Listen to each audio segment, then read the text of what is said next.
drop the taxes? Drop socialism? Okay, let's see, you're here with your 2-year-old, and you're already in debt. Why are you here today, sir? Because I hear a president say that he believed in what Lincoln stood for.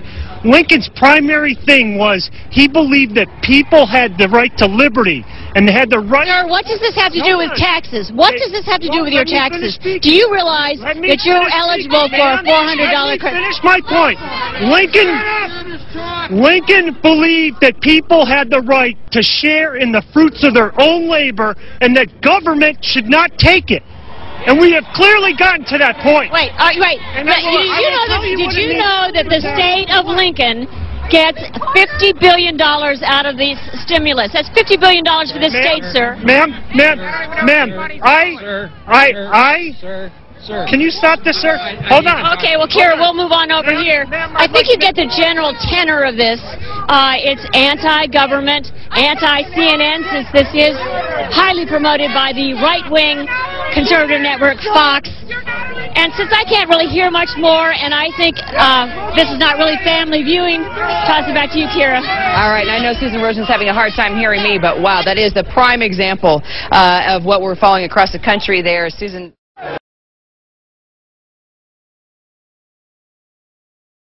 Respect for CNN because it doesn't respect us.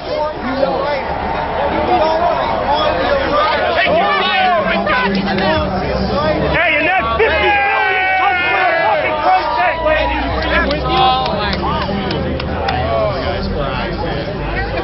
That's all. Not representative of most of the people out here. There aren't that many signs that have Hitler and Obama.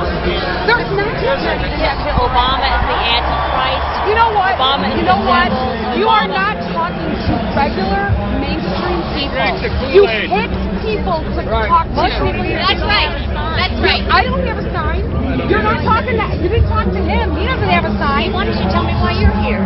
We're here because we are sick and tired of the government taking our money and spending it in ways that we have no say in. We have no say whatsoever. The government is being run by the Federal Reserve Bank, and they are getting all of our money. Our kids' money, our grandkids' money. It's not fair. What if someone said to you, well, your elected officials voted for this stimulus package? They all need to be thrown out. They're all Congress. It's not just, this is not just Democrats. It's not Republicans. It's all of them. All of them. It's Congress. Bush voted for all this. Obama voted for all of it. It doesn't really matter to you whether it's Republican or Democrat. Absolutely not. And most people who are here do not believe that it's just the Republicans or just the Democrats. And what group are you with that brought you out here? Hey, you want to hear I'm a suburban, self-employed woman. I don't have a group. No, I mean, how did you find out about it then? Oh, it's all over the news. It's everyone. We all do. Like online, Oh yeah, it's all over online. What do you think the internet is for? Are you trying to play stupid? You know, you really don't need to be so antagonist. Well, but we've watched what you've been doing here, and it's not fair. Talking to people who are holding signs, I'm saying the majority of the people here have signs. Look at his sign.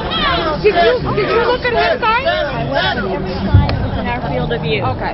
This is not about Republicans and Democrats. This is about the government stealing our money. I didn't say it was about Republicans or Democrats. Well, so, you guys, there's something we're talking about. We're not here with asking, what does this mean? It means you're trying to tell them that you're bad people.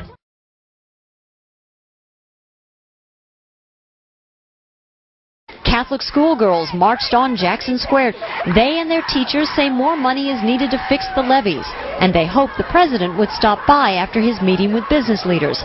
But while a look-alike showed up with a wad of cash, Mr. Bush did not. Well, you know, Kara, this is a party for Obama bashers. I have to say that this is not entirely representative of everybody in America. This was organized by 3 different conservative groups, and if you look at some of the signs, Kara, let me introduce you to this guy.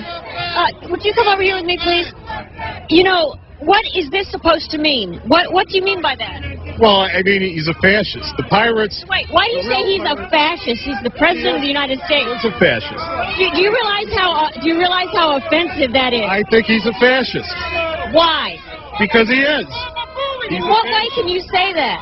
Because the real pirates are in the White House, in the Senate, and in the Congress. We need one-term limits for all these elected politicians. Why be so hard on the President of the United States, though, with such an offensive message? Because he is. He's a fascist. Okay. All right. So, okay, we've got a fascist. All right.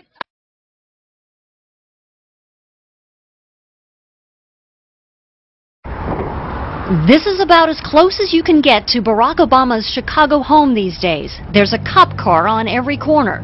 So anyone who wants to make a political statement is pretty much pushed off to the side. Like this group, small in number, big in spirit. I'm sure he knows we're here, and he can come out and talk to us. These activists represent various local and national groups like Veterans for Peace and Democracy Now! And they've joined forces to promote a list of campaign promises they want Obama to remember.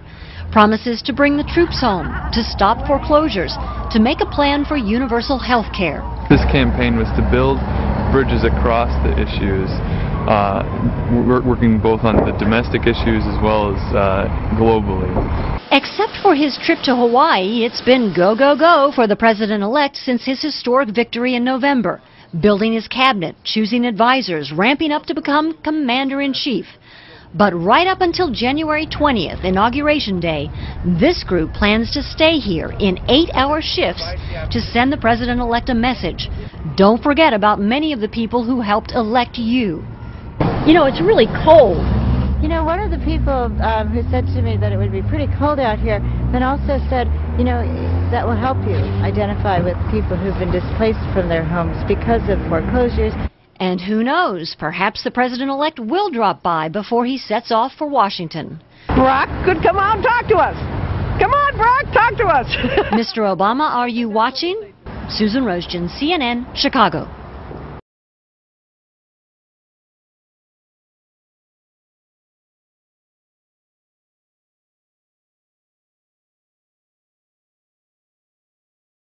Which let's be very honest about what this is about. It's not about bashing Democrats. It's not about taxes. They have no idea what the Boston Tea Party was about. That's right. They don't know their history at all. This is about hating a black man in the White House. This is racism straight up. That is nothing but a bunch of tea-bagging rednecks. And there is no way around that. And you know, you can tell these type of right-wingers anything and they'll believe it except the truth. You tell them the truth and they become, it's like showing Frankenstein's monster fire. They become confused and angry and highly volatile. That guy causing them feelings they don't know, because their limbic brain, we've discussed this before, the limbic brain inside a right-winger or Republican or conservative or your average white power activist, the limbic brain is much larger in their head space than in a reasonable person, and it's pushing against the frontal lobe. So their synapses are misfiring. I don't think you do for most of them. This is it's almost pathological or elevated to a philosophy or a lifestyle. And again, this is about racism. It could be any issue, any port in a storm. These guys hate that a black guy is in the White House.